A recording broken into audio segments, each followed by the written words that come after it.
Bonjour à toutes et à tous, bienvenue dans Smart Impact, l'émission de la transformation environnementale et sociétale de notre économie. Et voici le sommaire du jour. C'est une étape du tour du monde d'Amancio Sampaio que je vous propose. Il met son expérience de chef d'entreprise pour nous éclairer chaque mois sur les tendances de la consommation responsable et les initiatives les plus innovantes dans le monde. Aujourd'hui, on décortique nos téléphones portables. Dans notre débat, je recevrai un binôme d'entrepreneurs pour la planète. On va parler cosmétique responsable avec la marque Ohan, sa fondatrice Sandrine Lecointe et son mentor Jérôme Dedédian, président de Mon Partenaire Patrimoine. Et puis pour notre rubrique consacrée aux startups éco-responsables, c'est une alternative à l'eau en bouteille plastique que l'on va découvrir ensemble avec la marque Merci Walter. Voilà pour les titres, c'est parti, c'est Smart Impact.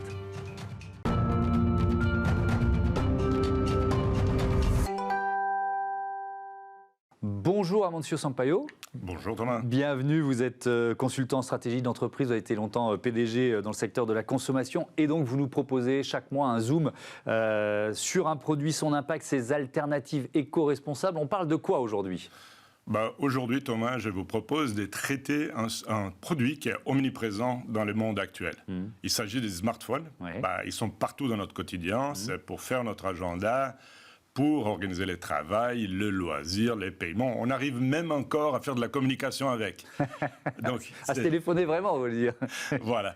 Donc, c'est pour ça qu'il y a des personnes qui n'arrivent même plus à concevoir d'être sans son smartphone un jour, que ce soit.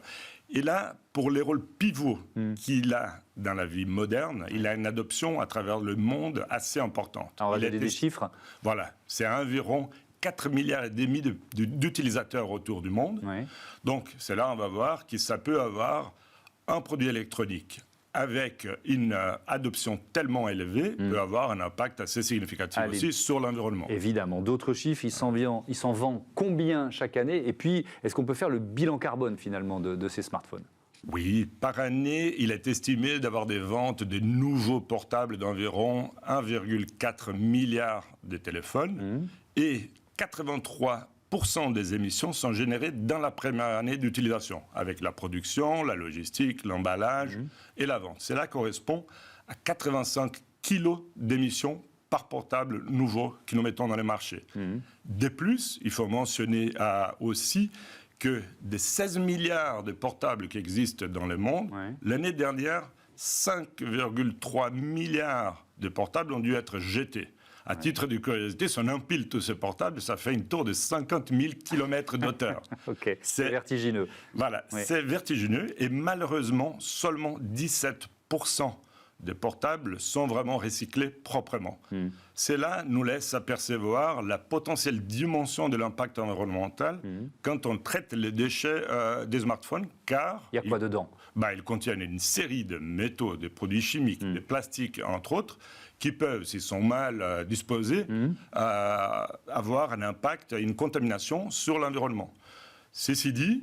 on ne va pas s'arrêter d'utiliser le smartphone. Bien évidemment, on ne va pas s'arrêter de l'utiliser. En revanche, c'est bien possible d'utiliser les principes fondamentaux de l'économie circulaire pour réduire son impact sur l'environnement. C'est les 3 R de réduction, réutilisation et recyclage. Allez, on rentre dans le détail des solutions. On peut peut-être commencer par nous, les clients.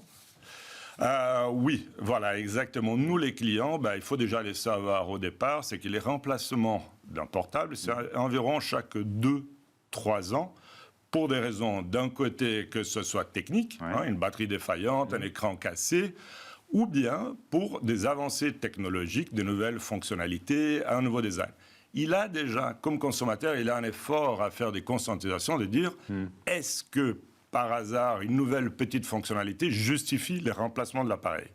Et dans les contextes actuels, avec inflation élevée, pression sur les pouvoirs d'achat, certainement cette réflexion, elle est de plus en plus présente, ce qui fait rallonger en fait les cycles de remplacement des produits. Il y a la question de la réparabilité aussi, c'est pas si simple quand on veut réparer son portable. Voilà, du côté technique, les utilisateurs ils sont un peu découragés parce que d'un côté, on ne peut pas les réparer soi-même et parfois on a vraiment des difficultés à trouver un fournisseur qui peut le faire d'une façon sûre et convenable. Et c'est pour ça que la modularité des composants peut être une sortie en fait pour permettre de rallonger l'utilisation d'un appareil. Alors, la modularité des composants. Il y a une entreprise qui applique ces principes. Laquelle? Oui, je trouve intéressant de mentionner une entreprise hollandaise, Fairphone, qui a vraiment embrassé les principes de l'économie circulaire. Donc son design, il permet vraiment la modularité des composants principaux, qu'une fois qu'ils sont cassés ou s'il y a un changement, ils peuvent être remplacés. De plus aussi, il s'engage à faire 5 mises à jour au minimum de tous les systèmes opérationnels du téléphone. Donc ça veut dire qu'avec un téléphone réparé, avec le système opérationnel à jour, on peut vraiment bien rallonger la durée de vie des appareils. Donc ça, mais alors quand on a quand même pris la décision de remplacer son smartphone, qu'est-ce qui se passe? Déjà, on peut se poser une question, est-ce que je ne pourrais pas garder l'ancien appareil, c'est ça? Ça c'est une très bonne question, parce que jusqu'à maintenant, je parlais de réduire en faisant les rallongements de la vie, la durée de vie du produit. Par contre, il y a la question de la réutilisation. C'est-à-dire, une fois qu'on a décidé de remplacer, il faut absolument faire ou donation à un proche, ou bien les revendre, mais surtout pas les laisser dans un tiroir, ou encore pire, en fait, de les jeter d'une façon incorrecte dans la nature. Alors là, on a cité les Néerlandais Fairphone. Les grandes marques de smartphones, qu'est-ce qu'elles font sur ces questions? Voilà, je peux mentionner ici les majeurs de secteur comme Apple ou même Samsung par exemple. C'est que c'est intéressant que depuis déjà un certain moment, ils ont intégré dans leur modèle de négoce la possibilité de valoriser son téléphone précédent lors de l'achat d'un nouveau. Une fois qu'ils récupèrent ces téléphones usagés, qu'est-ce qu'ils peuvent faire? C'est d'un côté où ils vont les reconditionner et revendre à un prix avantageux, ou bien ils vont les faire les recyclages dans les meilleures conditions possibles. Il y a aussi d'autres acteurs dans ces domaines de reconditionnement. Est-ce qu'il y a des Français? Voilà, il y a les Français Back Market, par exemple, qui travaillent vraiment avec la vente en ligne des appareils reconditionnés. Et pour une note positive sur ces domaines, il y a une vraie croissance aujourd'hui du marché de reconditionnés qui a dépassé déjà les 50 milliards de valorisation de marché. Et en plus de ça, avec une croissance plus élevée que la vente de modèles nouveaux. Alors, on a évoqué ce qu'on pouvait faire nous, ce que les grandes marques ou les nouveaux entrants pouvaient faire. Il y a aussi la question, évidemment, de la réglementation qui se pose. Que peut faire l'État français? Que peut faire l'Union européenne, Amancio? Moi, je trouve vraiment que les gouvernements et la réglementation peut être un atout majeur pour pousser en avant l'économie circulaire. Là, nous avons un exemple concret dans cette industrie, que c'est la nouvelle directive européenne qui sera mise en place à la fin 2024, qui va standardiser toutes les entrées des chargeurs pour être USB-C. C'est là, d'un côté, il y a un avantage déjà pour les consommateurs qui vont avoir des économies, et d'autre part aussi une réduction de tous les déchets électroniques estimés à environ 11 000 tonnes par année. Ouais, ça fait tellement d'années que j'attends ça, que tous les utilisateurs attendent ça en disant c'est pas possible d'avoir autant de connectiques différentes pour des appareils qui sont les mêmes. En conclusion, on peut dire quoi? Il y a un mouvement quand même, il y a une tendance à la circularité dont vous nous parlez? Je trouve très intéressant déjà de pouvoir avoir cette discussion sur une filière qui est tellement gigantesque comme celle-là des smartphones, pour voir en fait comment c'est très important d'ancrer cette réflexion de comment tous les acteurs, ça veut dire les consommateurs, les fabricants, les gouvernements, peuvent travailler ensemble en fait pour avoir un cercle vertueux de réduction de l'impact sur l'environnement d'une filière qui est certes très importante. Merci beaucoup Amancio Sampaio. Je retiens quand même ce chiffre. Si les 5 milliards 3 de portables jetés chaque année étaient empilés, on arriverait à une tour de 50 000 km de hauteur. Merci et à très bientôt sur Bismart. On passe à notre débat. Je vous présente un binôme d'entrepreneurs pour la planète, cosmétique et mentorat au programme.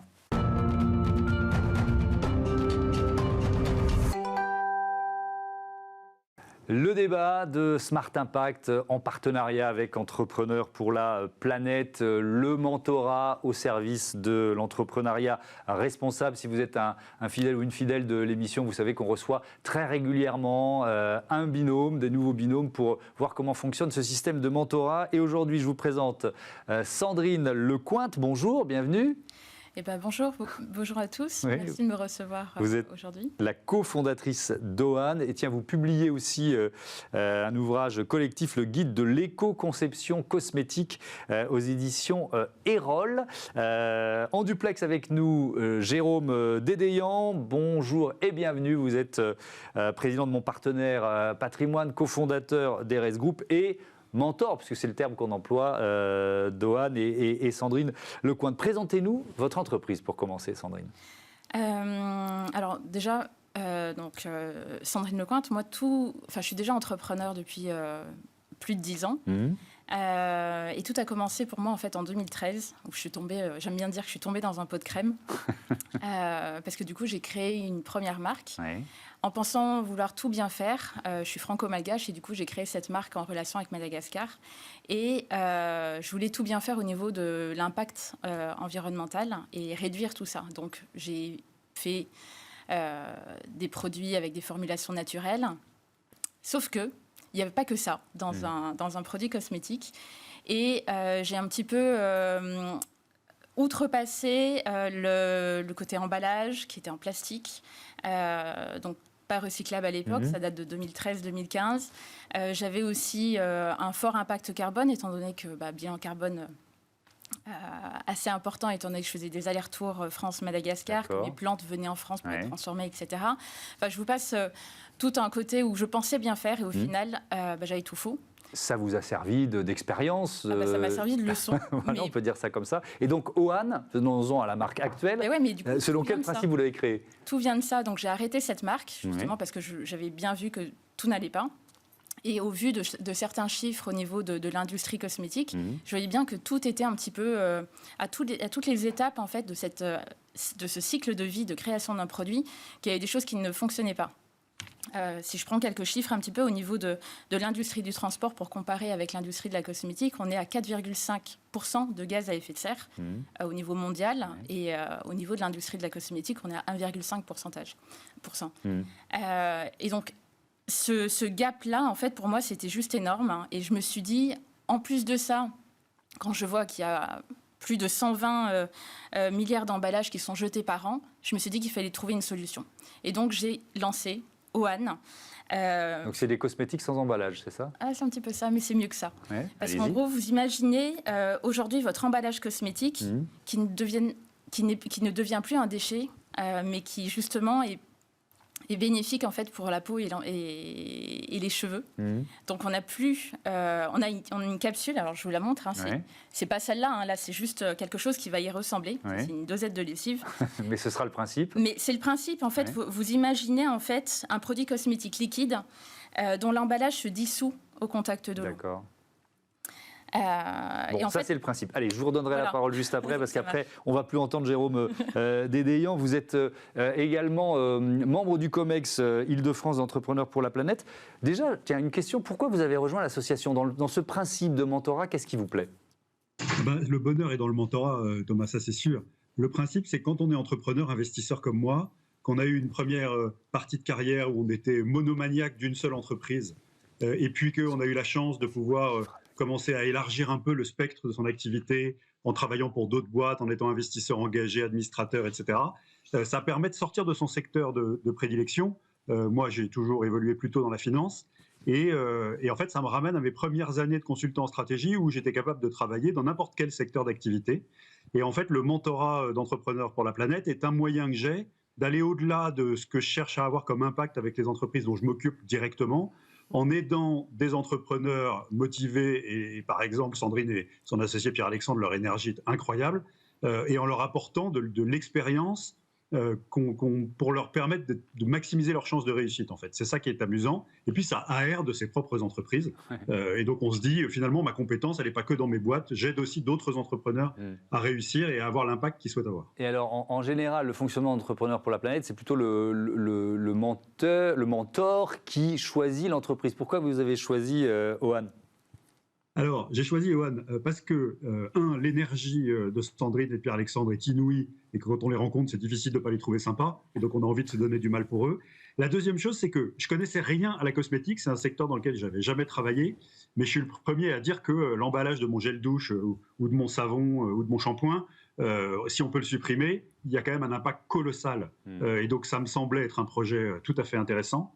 La troisième chose, c'est que un des rares avantages de vieillir, c'est qu'on finit par connaître des gens et que j'avais un réseau quand même dans le domaine d'entrepreneurs ou de dirigeants de grosses boîtes de cosmétiques ou de sous-traitants, etc., qui pouvaient probablement être utiles à Sandrine et Pierre-Alexandre. Donc, pour toutes ces raisons, je me suis dit, si je peux les aider, très bien. Allez, banco. Sandrine Lecointe, vous en êtes à quelle étape du développement du produit aujourd'hui ? Eh ben, on vient de passer l'été là et justement on a eu des super avancées techniques. Donc ça c'est une très bonne nouvelle. On démarre justement 2024 avec de chouettes objectifs en tout cas. Et du coup Jérôme nous aide beaucoup à focuser un petit peu justement sur cette capacité à produire à grande échelle pour demain. Et là actuellement on est en recherche de fonds. On est en levée de fonds pour financer cette dernière étape, pour toute la partie encore qui reste à développer et préparer la future commercialisation. Ouais. Jérôme Dédéian, la priorité, c'est de déjà prouver que le produit est efficace avant de se poser la question de à qui on va le vendre, comment on va le vendre, etc.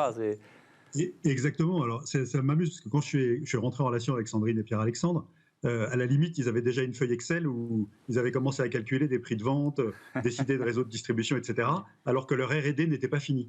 Et c'est une des raisons pour lesquelles je pensais que je pouvais leur apporter une petite contribution d'entrepreneurs de bon sens paysan, c'est que je les ai quand même aidés à prioriser la fin de leur R&D. Ils sont en cours, c'est bientôt fini, pour avoir un produit à commercialiser, être capable de se concentrer sur la capacité à le produire à grande échelle, et ensuite on aura des coûts de revient. Et là, on pourra décider ensemble, et je pense que je peux les aider là-dessus, quels sont les canaux de distribution qu'on attaque. Est-ce qu'on part en business to business? Est-ce qu'on part en business to consumer? Les deux. Qu'est-ce qu'on met comme marge par rapport à quel segment de marché prioritaire, etc. Et il me semble qu'ils mettaient un peu la charrue avant les bœufs. Ils étaient déjà dans un niveau de détail que mon bon sens paysan d'entrepreneur m'a fait écarter en disant il faut d'abord avoir une preuve de concept qui tourne et la capacité avec des sous-traitants industriels à le produire à grande échelle avant de réfléchir à la commercialisation. Oui, mais Jérôme, le caractère quand même innovant de ce produit, même s'il était encore en gestation, on va dire ça comme ça vous a séduit aussi ? Mais évidemment. En fait, chez Entrepreneurs pour la planète, ce qu'on cherche à faire, c'est maximiser l'impact. Et là, on est vraiment dans une innovation qui supprime l'emballage de l'essentiel de ce que la population mondiale consomme comme cosmétiques, savon, shampoing, gel douche, etc.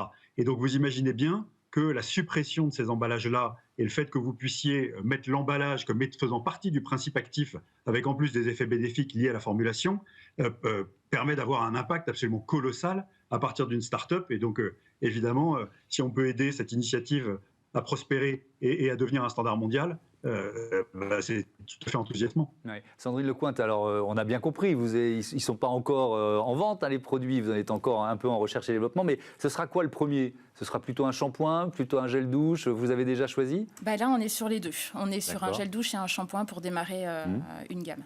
D'accord. Voilà. Votre horizon de sortie, même si on a bien compris qu'il ne fallait pas brûler les étapes, c'est pour quand ? Vous donnez quoi comme objectif ? Dans mes rêves, j'aimerais bien que ça sorte demain. Bon, je crois que ce n'est pas encore pour demain. Je pense que, honnêtement, on peut attendre fin 2025, 2026. D'accord. Et donc, cette levée de fonds, là aussi, la décision, elle est prise. Vous vous êtes tourné vers Jérôme pour ne pas faire d'erreur ? Oui, on est là, on va passer à l'étape européenne, parce que du coup, on a des partenaires, etc., qui sont Allemagne, France, Espagne. Et donc, du coup, on va lever tout ça, on va essayer d'avoir des subventions européennes dans un premier temps, et puis après, voir sur la France, etc. Là aussi, Jérôme Dédéian, vous êtes en backup, vous aidez à choisir quoi ? Le bon moment, les bons partenaires ? Alors exactement, moi je pense que, alors je connais un peu ces enjeux, j'ai moi-même levé pas mal d'argent auprès de différents types d'investisseurs dans ma vie professionnelle, je connais bien ce sujet, je suis investisseur moi-même, je pense qu'il va y avoir un mix finalement d'entrée de partenaires industriels qui sont stratégiques pour l'entreprise parce qu'ils fournissent des composants qui sont essentiels à la fabrication des produits, et puis on va dire de friends and family ou de gens comme moi qui sont des investisseurs à impact et qui soutiennent des initiatives de cette nature. Je pense que c'est un bon mix des deux pour sécuriser le projet, et c'est là-dessus que je vais orienter Sandrine et Pierre-Emmanuel dans ce travail de financement de l'étape suivante du développement. Ça veut dire que vous ferez partie des investisseurs ? Oui, je l'ai déjà dit à Sandrine et à Pierre-Emmanuel, mais j'ai mis une condition, j'ai dit on termine d'abord la R&D et on a une preuve de concept à montrer, ce qui est la priorité pour le moment. On y est presque, parce que les avancées techniques de cet été sont considérables.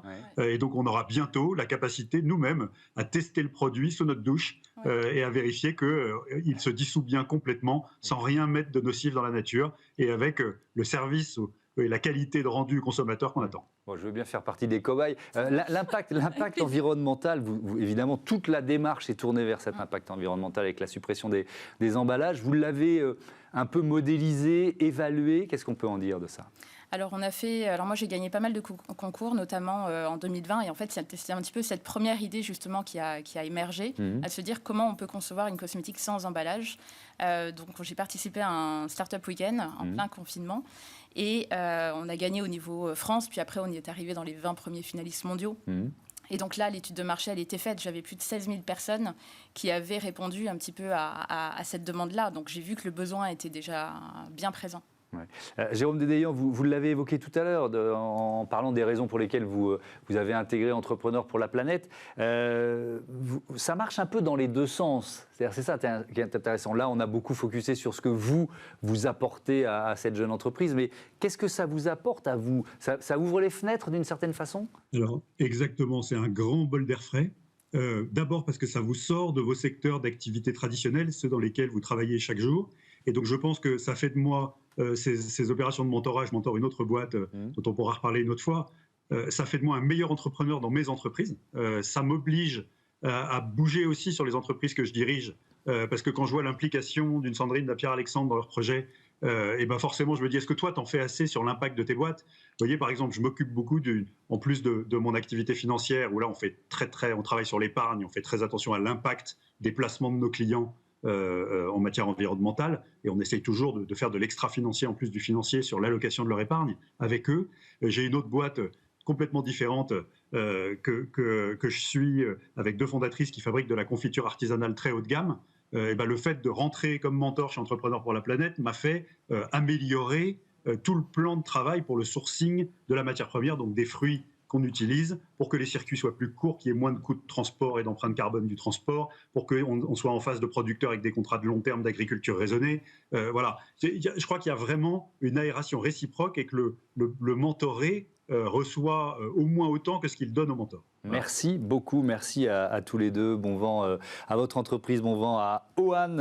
Et puis je rappelle donc le titre, Sandrine Lecointe, de ce livre collectif, votre guide de l'éco-conception cosmétique, le voilà, qui est publié aux éditions Erol. À très bientôt. Merci beaucoup. Merci à vous. C'est l'heure de notre rubrique Startup.